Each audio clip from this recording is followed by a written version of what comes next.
Hi, my name is Rick Beaudin, and I would invite you to look at here, have a little bit closer look at some of the tractors that I have coming up on the BigIron auction that ends on August 7th on BigIron.com.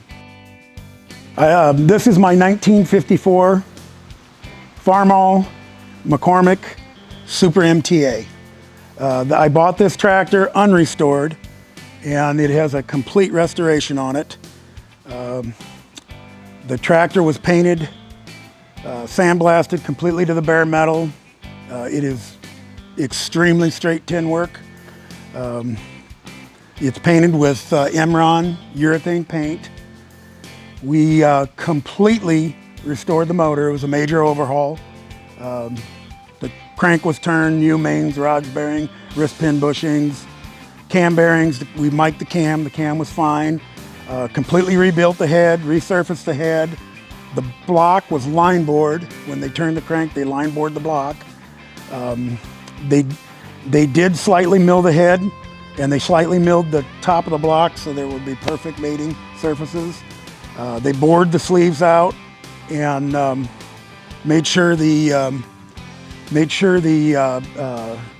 cylinder walls were perfectly concentric when they put the sleeves back in it.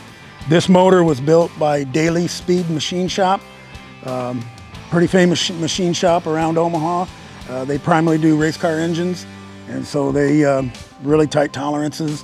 The motor was blueprinted also, but it does, the cylinder head had all new guides in it, new valves, new springs, new retainers. The carburetor was completely rebuilt. We had the distributor completely rebuilt. Put a new water pump on it, all new belts. The radiator was hot cored and resealed, completely resealed. We put a brand new torque amplifier with the torque clutch and the torque pressure plate are all new. The engine clutch is brand new. Flywheel was turned.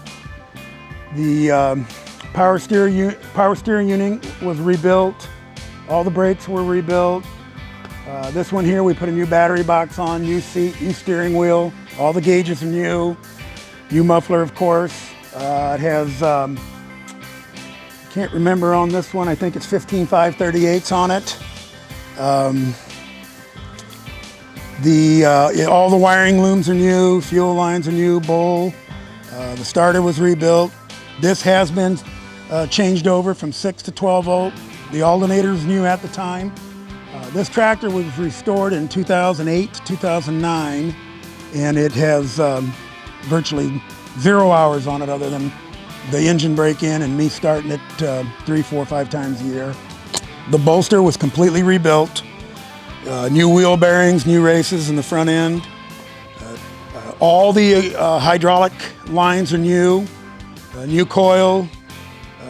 Of course, when we had the distributor rebuilt, the points, wires, plugs obviously are all new. It does have a two-way valve in it. I've never used it. We put it on from another tractor. It does have the original factory fenders. That's about, I'm sure I'm leaving some things out, but that's pretty much it in a nutshell. It was completely restored from the torque tube back, and now, like I said, we did put new brakes and everything associated with that. So that's pretty much it on that one in a nutshell.